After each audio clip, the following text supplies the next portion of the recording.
नमस्कार. मी आशुतोष टिळक. या आठवड्याच्या म्हणजेच 5 ऑगस्ट ते 11 ऑगस्टच्या आर्थिक बातम्या घेऊन तुमच्या समोर हजर झालो आहे.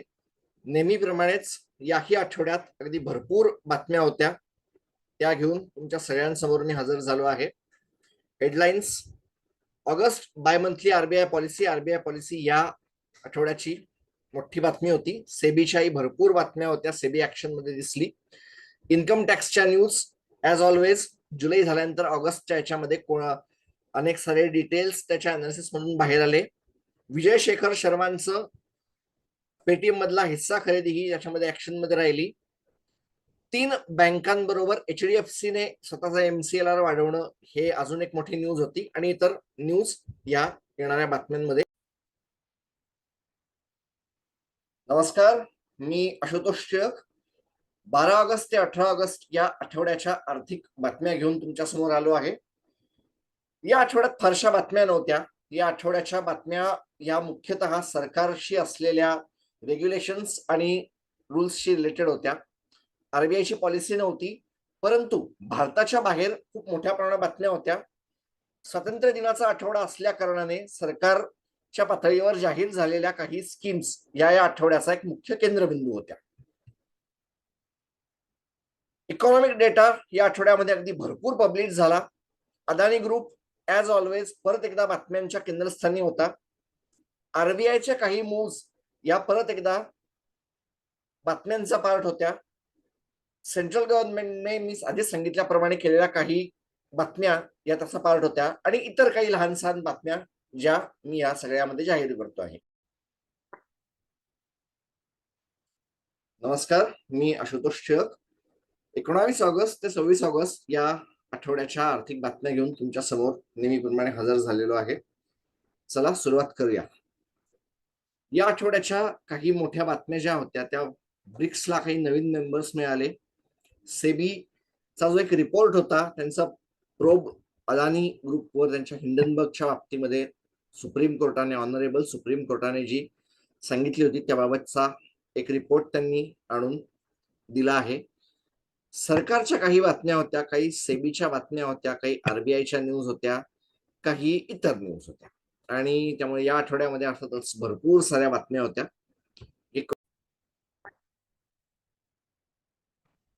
नमस्कार, मी आशुतोष टिळक. या आठवड्याच्या बातम्या घेऊन नेहमीप्रमाणे तुमच्या समोर आलेलो आहे. सुरुवात करूया बातम्यांच्या हेडलाईन्सला. एप्रिल ते जून क्वार्टरचा जीडीपी हा या आठवड्याच्या एक मोठ्या बातम्यांपैकी एक होता. ऑर्गनाइज्ड क्राईम आणि करप्शन रिपोर्टिंग प्रोजेक्ट OCCRP हे या आठवड्याचं अजून एक हायलाइट होतं, ज्यांनी अदानी आणि वेदांता ग्रुप वर मोठ्या प्रमाणात रिपोर्ट काढले. आणि त्यामुळे खळबळ भारतीय शेअर बाजारांमध्ये होती. एक दिवसासाठी अदानी ग्रुपचे जवळपास सगळे शेअर हे डाऊन होते, रेड होते. गव्हर्नमेंट ऑफ इंडियाने LPG सिलेंडरची किंमत वाढवली, त्याच्यामध्ये सबसिडी वाढवली आहे, किंमत त्याची कमी झालेली आहे. आणि याच्यामध्ये त्याविषयीच्या बातम्या आपण बघणार आहोत. रिलायन्स एजीएमच्या हायलाइट, रिलायन्सची एजीएम या आठवड्यामध्ये झाली, हा पण एक मोठा हायलाइट होता या आठवड्याचा. आरबीआयचे गव्हर्नर बँकांच्या प्रमुखांना भेटत असतात, पण अर्बन कोऑपरेटिव्ह बँकांच्या हेडला ते भेटले, त्यांच्या सीईओजना, त्यांच्या प्रमुखांना ते भेटले. ही अजून एक मोठी बातमी होती. चायनाचा एक शॅडो बँकर, चायनाची NBFC बँक्रप्सीसाठी फाईल करते. नुसती एव्हरग्रांड नाही तर चायनामध्ये रिअल इस्टेटच्या सेक्टरमध्ये इतरही अशा अनेक गोष्टी आहेत ज्या नीट चालू नाहीयेत. त्या काय आहेत हे या बातम्यांमध्ये बघूया. आणि China invited India to RCEP, India said no. हे खरंच एक थोडीशी शॉकिंग गोष्ट होती की India is free to join RCEP, पण भारताच्या व्यापार मंत्र्यांनी त्याला नकारून टाकणं हे माझ्यासाठी पण एक थोडंसं शॉकिंग बातमी होती असं मी म्हणेन. नमस्कार, मी आशुतोष टिळक. या आठवड्याच्या बातम्या घेऊन पुन्हा एकदा तुमच्यासमोर हजर झालो आहे. नेहमीप्रमाणेच याही आठवड्यात अगदी भरपूर बातम्या होत्या. चला एक एक करून त्याची बघूया काय बातम्या होत्या. ICRR, आरबीआयने त्यांच्या मागच्या मौद्रिक धोरणामध्ये ICRR बद्दल बोललं होतं. ते सप्टेंबर महिन्यामध्ये त्याचा आढावा घेतील आणि गरज लागेल तेव्हा ते काढून टाकतील. इन्कम टॅक्स डिपार्टमेंटने या वेळेला भरपूर साऱ्या नोटिसा मागच्या काही दिवसांमध्ये पाठवल्या आहेत. युपीआय युनिफाईड पेमेंट इंटरफेस हा काही कारणांसाठी मोठ्या प्रमाणात बातम्यांमध्ये होता. इन्फ्लेशन महागाई कंट्रोलमध्ये न येणं हे एक मोठ्या प्रमाणावरच्या बातम्या याच्यामध्ये झाल्या आहेत. सेबी 1 तासाची सेटलमेंट मार्च 2024 पासून करायला निघालेली आहे आणि इतर बातम्या आहेत त्या. नमस्कार, मी आशुतोष टिळक या पुढच्या आठवड्याच्या बातम्या घेऊन तुमच्या समोर आलेलो आहे. सुरुवात करूया. या आठवड्याची सगळ्यात मोठी बातमी होती निफ्टीने 20,000चा टप्पा पार केला. इन्फ्लेशन महागाई घटली, पण ती खरंच घटली का? त्याचं नेमकं काय होतं? ज्या वेळेला मी त्या आकड्यांचं डिसेक्शन करतो त्यावेळेला मला नेमकं काय दिसतं? G20 परिषद 9 आणि 10 सप्टेंबरला जी झाली ती आठवड्यातच झाली होती आणि त्याच्यामध्ये काही गोष्टी घडल्या. त्याचा एक बारीकसा अनालिसिस मी करतो आहे. एफडीचे रेट जेवढे वाढले होते आणि जेवढं वाटलं होतं त्यापेक्षा जास्त मोठा काळ चालू राहतील असं दिसलं आहे. आरबीआयने अप्पर लेवल एनबीएफसी ची एक लिस्ट काढली ज्याच्यामध्ये टाटा सन्स आला आहे आणि त्याच्यामुळे आता टाटा सन्सवर काही नवीन बंधनं आलेली आहेत, काही नवीन जबाबदाऱ्या त्यांच्यावर आल्या आहेत किंवा त्यांना आता लिस्ट व्हावं लागेल का, हे एक गोष्ट आहे. आणि इतर काही बातम्या. नमस्कार, माझ्या आजच्या आठवड्याच्या या बातम्या घेऊन 16 ते 22 सप्टेंबरच्या विकली न्यूज घेऊन मी हजर झालेलो आहे. सुरुवात करूया. या आठवड्यामध्ये भरपूर बातम्या होत्या. आठवड्याची एक सगळ्यात मोठी आणि आनंददायी बातमी भारताच्यासाठी ही होती की जेपी मॉर्गनने भारताचा समावेश त्यांच्या ग्लोबल बॉन्ड इंडेक्स मध्ये केला आहे. त्याच्या संदर्भातल्या न्यूज. भारत आणि कॅनडाचे रिलेशन्स खराब होत होते अनेक साऱ्या कारणांमुळे. त्याच्या बातम्या, त्याचा काय परिणाम होऊ शकतो. एसबीआयने त्यांच्या काही कस्टमरला चॉकलेट पाठवायला सुरुवात केली आहे, त्याचा परिणाम काय असू शकतो, त्याचं नेमकं काय झालं आणि त्याला एक सक्सेस कशी मिळाली, हा पण एक गोष्ट आहे. प्री बजेटच्या निवडणुका सुरू झाल्या आहेत आणि एक मोठी बातमी जी कदाचित निवडणुकांसाठी सरकारचा निर्णय असू शकते ते म्हणजे भारत सरकार एनपीएस वर गॅरंटीड पेन्शन देऊ शकते असं आहे. याच आठवड्यामध्ये फेडची मीटिंग झाली, त्याच्यामध्ये नेमकं काय झालं ते पण जाणून घेऊया आणि इतरही काही बातम्या होत्या त्या देखील. नमस्कार, मी आशुतोष टिळक या आठवड्याच्या बातम्या घेऊन तुमच्या समोर हजर झालो आहे. या आठवड्यामध्ये बातम्या थोड्या होत्या, कमी होत्या की जास्त होत्या हे कळायला मार्ग नव्हता, कारण या आठवड्यामध्ये अगदी भरभरून बातम्या होत्या. या आठवड्यामध्ये अगदी भरभरून बातम्या होत्या. त्यामुळे या आठवड्यामध्ये बऱ्याच प्रमाणावर मला कष्ट पडले काही गोष्टी शोधायला. नेमकं काय महत्वाचं आहे हे हायलाइट करायला पण महत्व द्यावं लागत होतं. काही बातम्या तर या प्रेझेंटेशन मध्ये माझ्या येत पण नव्हत्या, पण मी तरी पण त्या घ्यायचा प्रयत्न केला आहे. सुरुवात करूया. या आठवड्याची सगळ्यात मोठी बातमी जी looming shutdown in United States, अमेरिकेमध्ये नेमकं काय होतं आहे, काय घडतं आहे. एनएससीचं म्हणणं आहे की तुम्ही 3:15 3:30ला संपल्यावर 6 वाजता परत यावं आणि रात्री 9 वाजेपर्यंत डेरिव्हेटिव्ह मध्ये ट्रेड करावं. त्याच्यानंतर त्यांना वाटलं तर ते तुम्हाला 11:30 वाजेपर्यंत ट्रेड करायला सांगतील. नेमकं काय आहे, काय चालू काय आहे. वेदांता ग्रुपला त्यांच्या कंपन्यांना डिमर्ज करायचं आहे. मागच्या आठवड्याभरामध्ये तेलाच्या भावांनी जे काय नाचून दाखवलं, इकडे तिकडे हे झालं ते झालं, मोठ्या प्रमाणावर जगभरामध्ये इकॉनॉमिक्सचा खेळ सगळा करून झाला आणि या आणि अशा इतर अनेक साऱ्या बातम्या सगळ्या या आठवड्यामध्ये सगळीकडे दिसत होत्या. सुरुवात करूया. नमस्कार, मी आशुतोष टिळक माझ्या या आठवड्याच्या बातम्या घेऊन तुमच्या समोर हजर झालो आहे. 14 ते 20 ऑक्टोबर या दरम्यानच्या बातम्या.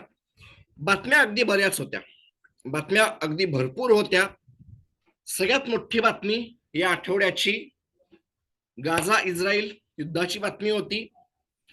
सीपीआय आणि डब्ल्यूपीआय इन्फ्लेशन जाहीर झालं. IIP चे आकडे याच्यामध्ये जाहीर झाले, रिपोर्ट्स आले. आरबीआय ने आयसीआयसीआय बँक आणि कोटक महिंद्रा बँकेवर ऐतिहासिक दंड लावला मोठ्या प्रमाणावर.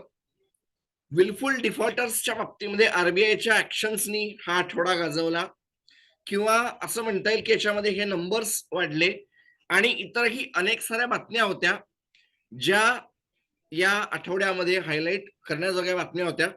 आपण एक एक करून जाणून घेऊ. नमस्कार, मी आशुतोष टिळक. 21 ऑक्टोबर ते 27 ऑक्टोबर या आठवड्यामधल्या आर्थिक बातम्यांविषयीचं माझं प्रेझेंटेशन, या आठवड्याच्या आर्थिक बातम्या घेऊन मी तुमच्या समोर परत एकदा हजर झालो आहे. सुरुवात करूया या आठवड्याच्या आर्थिक बातम्यांपासून. हेडलाईन्स. US GDP grows. जवळपास 5% अमेरिकेचा जीडीपी जुलै, ऑगस्ट, सप्टेंबर या महिन्यामध्ये वाढला. जेरोम पॉवेल, ज्यांना जे पो पण म्हणलं जातं, त्यांचा त्याच्यावरचा रिस्पॉन्स काय असेल, कारण त्यांनी अनेक साऱ्या कन्फ्युजिंग याच्यामधून देऊन टाकलं होतं की महागाई अजूनही जास्त आहे, आमचा टार्गेट एवढा आहे, त्याला आम्ही कमी करू. त्यांचं काय असेल. बॉन्ड मार्केटने कदाचित त्यांच्या या कन्फ्युजिंग सगळ्या डिटेल्स मध्ये कॅच केलं आणि ट्रेझरी यील्ड जी काय होती, 10 वर्षाच्या बॉन्डची यील्ड जी होती ती 5%च्या काही काळासाठी थोडासा पुढे जाऊन पोहोचली. स्वतःला बाप ऑफ मार्केट वगैरे म्हणवणाऱ्या काही फिन इन्फ्लुएन्सर्सवर सेबीने रट्टा घालून त्यांना हे दाखवून दिलं की असली बाप मार्केट का कौन है, बाप ऑफ चार्ट तू अगर खुद को कहता है तो असली बाप ऑफ मार्केट कौन है, हे सेबीने त्यांना अगदी साध्या भाषेत दाखवून दिलं. सेबी आणि आरबीआय या आठवड्यामध्ये अगदी फुल ऑन ऍक्शन मध्ये होते. बघूया, इतरही काही न्यूज होत्या. आकाशा एअरलाइन्सचा आयपीओ येणार आहे, त्याची एक बातमी येऊन धडकली. जेपी मॉर्गनच्या पण काही बातम्या होत्या. हळूहळू एकेका बातम्यांकडे जाऊया. आणि नमस्कार, मी आशुतोष टिळक. नेहमीप्रमाणे या आठवड्यात परत एकदा 28 ऑक्टोबर ते 3 नोव्हेंबर या आठवड्याच्या आर्थिक बातम्या घेऊन तुमच्या समोर आलेलो आहे. सुरुवात करूया या आठवड्याच्या बातम्यांपासून. फेडरल रिझर्व्ह ची मीटिंग होती या आठवड्यामध्ये, तो एक मोठा हायलाइट होता. अपेक्षेप्रमाणे जेरोम पॉवेल, जेपो ज्यांना म्हणलं जातं, त्यांचं मत होतं की काही मोठा हालचाल करण्याची गरज नाही. त्यांच्या मॉनिटरी पॉलिसी कमिटीने कुठल्याही प्रकारचे रेट मध्ये बदल केला नाही. मुकेश अंबानींना मिळाल्या डेथ थ्रेट्स, 3दा 4दा एकाच ईमेल ऍड्रेस वरून मिळाल्या डेथ थ्रेट्स, ज्याच्यामध्ये 20 करोड पासून ते 400 करोड पर्यंतची अमाऊंट वाढत गेली.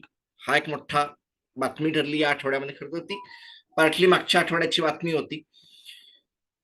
स्मॉल फायनान्स बँका, आतापर्यंत बँकांचं मर्जर ऐकलं, पण जसं स्मॉल फायनान्स बँकांना त्यांचं सक्सेस मिळायला लागली, तसं नॉर्थ वेस्ट फ्रंटियर बँक यांना मर्जर झालं. त्याच्यानंतर आता AUSFB आणि फिनकेअर SFBचं मर्जर दिसून येत आहे. भारताच्या कंपन्यांना, काही ठराविक कंपन्यांना याच्या पुढे काही ठराविक फॉरेन एक्सचेंजवर लिस्ट होण्याची संधी मिळणार आहे. SBIने 10,000 करोड हाय रेटला कर्ज घेतलं आहे आणि खरं तर एवढ्या मोठ्या कर्जाची त्यांना गरज होती. कॅपिटल मिळत नाहीये, परंतु ते ज्या व्याजदराला आलं आहे ते बघता सगळ्यांचं असं म्हणणं आहे की भारतामध्ये higher rates are here to stay. Tata मोटर्सने केस जिंकली वेस्ट बेंगाल गव्हर्नमेंटच्या विरुद्धची. सुप्रीम कोर्टाने हे मान्य केलं की ही जे काय एक लँड ऍक्विजिशन डील होती ती इलिगल होती, पण ती इलिगल म्हणवल्यानंतर देखील त्याचा फटका वेस्ट बेंगाल गव्हर्नमेंटला मिळाला आणि इतरही अनेक अनेक. नमस्कार, मी आशुतोष टिळक. 4 नोव्हेंबर ते 10 नोव्हेंबर या दरम्यानच्या आठवड्याच्या आर्थिक बातम्या घेऊन तुमच्या समोर हजर झालो आहे. सगळ्यात पहिल्यांदा माझ्या सगळ्या व्ह्युअर्सना, माझ्या सगळ्या चॅनलच्या सबस्क्रायबर्सना दिवाळीच्या हार्दिक शुभेच्छा.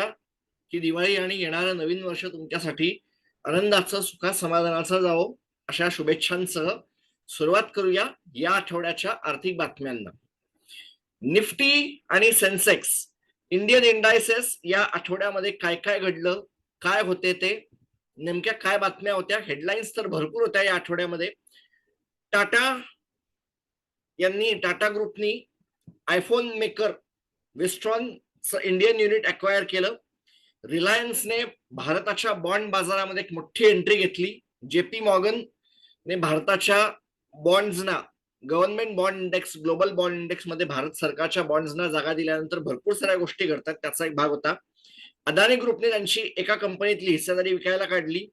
अमेरिकेमध्ये एक नवीन बँक शटडाऊन झाली. भारताच्या कॅपिटल मार्केटमध्ये SIP ची धूम जोरात चालू आहे.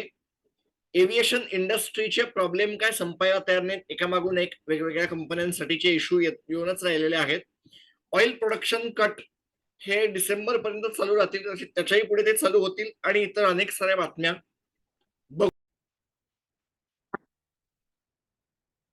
नमस्कार, मी आशुतोष टिळक. 11 नोव्हेंबर ते 17 नोव्हेंबर पर्यंतच्या आठवड्याच्या आर्थिक बातम्या घेऊन तुमच्या समोर हजर झालो आहे. सुरुवात करूया या आठवड्याच्या आर्थिक बातम्यांना.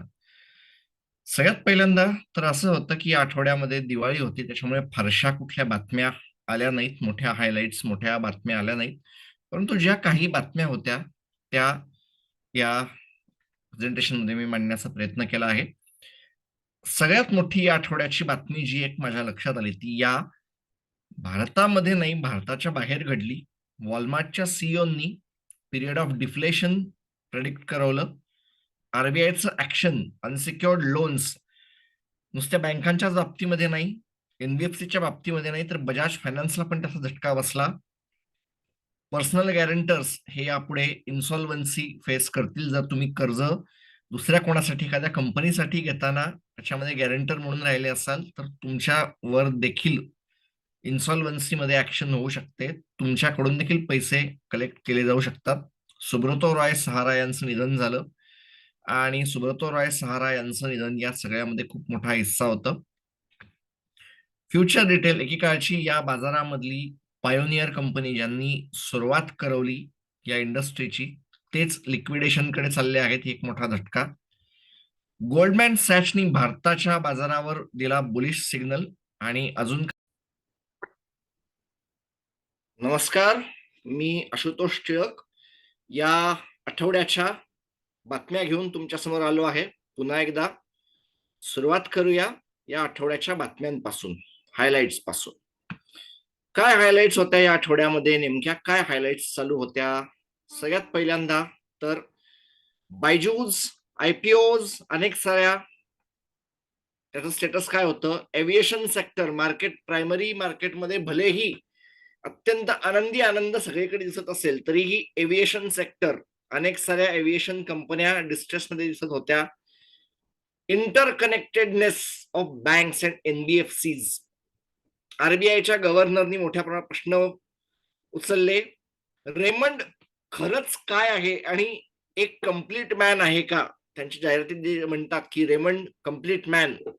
खरंच रेमंडचं काय चालू आहे याच्या अनेक साऱ्या बातम्या. सायबर सिक्युरिटी, युको बँकेच्या फ्रॉड नाही म्हणता येणार त्याला, त्याची जी काय केस एक झाली, सायबर सिक्युरिटीचा जे काय प्रॉब्लेम झाला त्याच्यानंतर त्याच्यामध्ये नेमकं काय आहे, थ्रेट आहे का?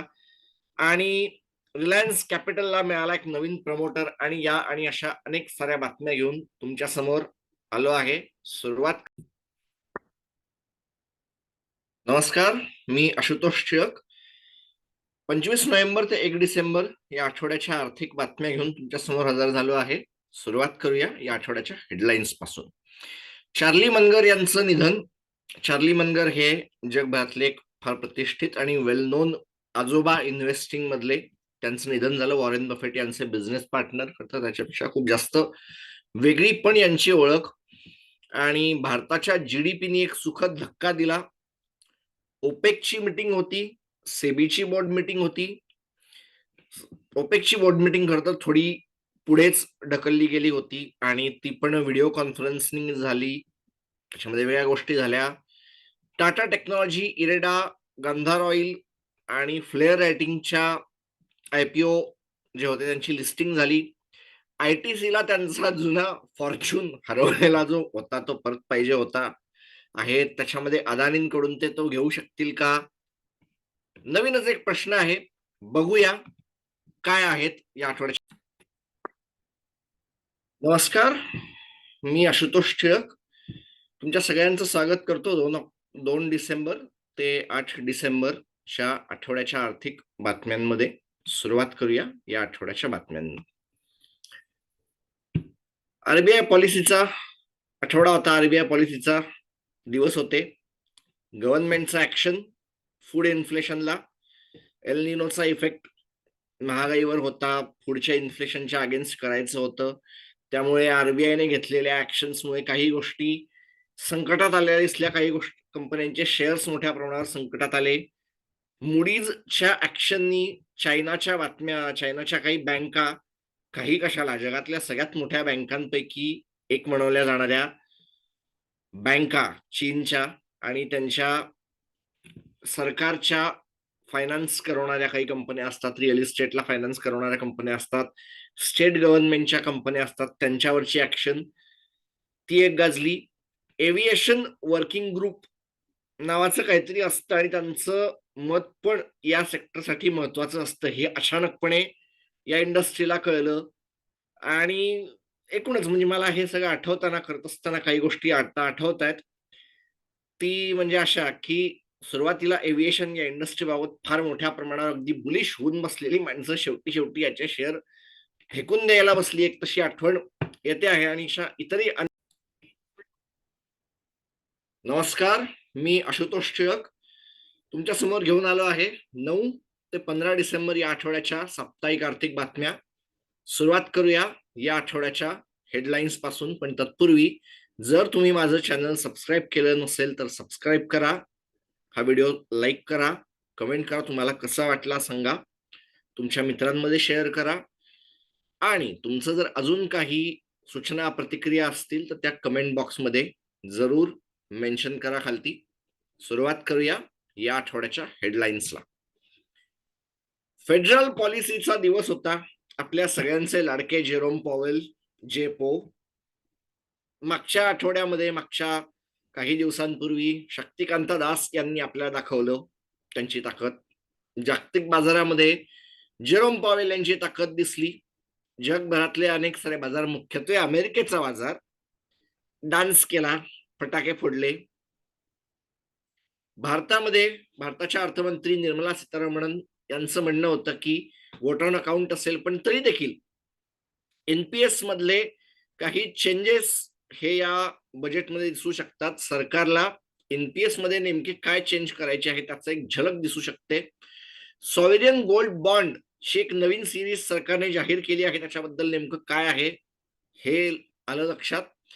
डेटाने अगदी खचाखच भरलेला हा आठवडा होता. सीपीआय, डब्ल्यूपीआय, आयआयपी डेटा इंडिकेट असं करतो आहे की भारतामध्ये तरी इन्फ्लेशन विल बी बॅक. कारण डब्ल्यूपीआयचा जो काय डेटा आहे तो असं दाखवतोय की इन्फ्लेशन वाढलेलं आहे. नेमकं काय चालू आहे आणि इन्कम टॅक्स अपिलेट ट्रायब्युनलचा एक छोटासा निकाल, एक छोटासा निर्णय नेमका काय बदल घडवू शकतो आपल्या अनेकांच्या आयुष्यामध्ये, त्याच्या बाबतीमध्ये पण थोड्या गोष्टी जाणून घेऊया. आणि इतर अशा अनेक साऱ्या बातम्या आहेत त्यांच्याविषयी बोलूया. नमस्कार, मी आशुतोष टिळक. 16 डिसेंबर ते 22 डिसेंबर या आठवड्याच्या आर्थिक बातम्या घेऊन तुमच्या समोर आलो आहे. सुरुवात करूया या आठवड्याच्या हेडलाईन्स पासून. या आठवड्याच्या हेडलाईन्स तशा बऱ्यापैकी हळू होत्या. या आठवड्यामध्ये फारशा मला काय हेडलाईन्स सापडल्या नाही. काही काही मोठ्या हेडलाईन्स अगदी जरूर या आठवड्यामध्ये होत्या. 12 आयपीओ होते. 12 आयपीओ म्हणजे मला बातम्या करताना थोडं आश्चर्य वाटलं की पाच आयपीओ घेऊन जेव्हा आले तेव्हा आयपीओज एव्हरीवेअर असं म्हणून मी त्याची थोडीशी थट्टा पण उडवली होती. त्यातल्या 3 आयपीओ मध्ये मी स्वतः अप्लाय केलं होतं आणि मला मिळालं, हे एक आनंदाची गोष्ट होती. पण 12 आयपीओ, आरबीआय ने विलफुल डिफॉल्टर्सच्या साठी असलेले नियम थोडेसे बाजूला सरकून बँकांना थोडस फ्री हँड देण्याच्यासाठी प्रयत्न करवले आहेत. त्याच आरबीआयचं असं म्हणणं आहे की इन्फ्लेशन हे अजूनही मोठ्या प्रमाणावर चॅलेंज आहे. आरबीआय साठी इन्फ्लेशन चॅलेंज असेल, महागाई चॅलेंज असेल, पण इंग्लंडमध्ये ज्यावेळी एकेकाळी ती 11 रूप धारण करून बसली होती. मला आठवतं माझ्या एका बातम्यांमध्ये मी त्यांच्या इन्फ्लेशनला, त्यांच्या महागाईला काय काय नावं ठेवली. 10% आणि 20% महागाई जाऊन पोहोचली आहे. ऋषी सुनक यांना ती कशी हँडल होईल, ठीक आहे, पण ती कमी यायला लागली. 2 वर्षाच्या खालच्या लेवलला 2%, 3%ला येऊन बसली, हा भाग वेगळा. आयएमएफचं म्हणणं 100% डेट टू जीडीपी रेशो होऊ शकतो. सरकारला कॉशन केलं, सरकारचं म्हणणं अशक्य आहे, सरकारने ते हसण्यावारी घेतलं. एक्सपोर्ट इम्पोर्टचा डेटा वेगवेगळ्या माध्यमातून आला आणि अमेरिकेसारख्या देशाकडून आपल्याला कोळसा आयात करावा लागणं ही एक थट्टेची गोष्ट होऊन बसली हो. अमेरिकेकडून जगातला सगळ्यात मोठा कोळसा खोदणारा कोल मायनर, जगातला सगळ्यात मोठा कोल इंडिया भारतात असताना आपल्याला इम्पोर्टेड कोल घ्यावा लागतो आहे, ही एक मोठी गोष्ट आहे. एव्हिएशन सेक्टर मोठ्या प्रमाणात हायलाइटेड होतं. सरकारने दिलेल्या काही उत्तरांमधून आणि वेगवेगळ्या बातम्यांमधून काही हायलाइटेड न्यूज समोर आल्या. सरकारचं अशी इच्छा होती, की सबसिडी ईव्ही वरची थांबवून टाकण्यात यावी आणि इतरही काही बातम्या होत्या. नमस्कार, मी आशुतोष टिळक तुमच्या समोर घेऊन आलो आहे या वर्षातल्या शेवटच्या आठवड्याच्या आर्थिक बातम्या. सुरुवात करूया या आठवड्याच्या हेडलाईन्स पासून. गुड बाय 2023 मधलं हे शेवटचं आर्थिक बातम्या. त्यामुळे या आठवड्याच्या आर्थिक बातम्या या थोड्याफार प्रमाणावर हायलाइटेड असणार आहेत. वर्षाच्या टोटल आकड्यांकडे बघताना काय होत्या, आयटीआर मध्ये काही बदल झाले, क्रिप्टो अंडर फायर होतं अगेन, ईपीएफओ च्या काही नोटिफिकेशन्स होत्या. आरबीआयने या वेळेला भरपूर भरपूर न्यूज दिल्या आणि डिझास्टर रिकव्हरी साईटवर एक्सचेंजेसनी सेबीच्या थप्पड खाऊन काही गोष्टी करायचं ठरवलं. बघूया या आठवड्यातल्या या पुढच्या नेमक्या बातम्या काय होत्या.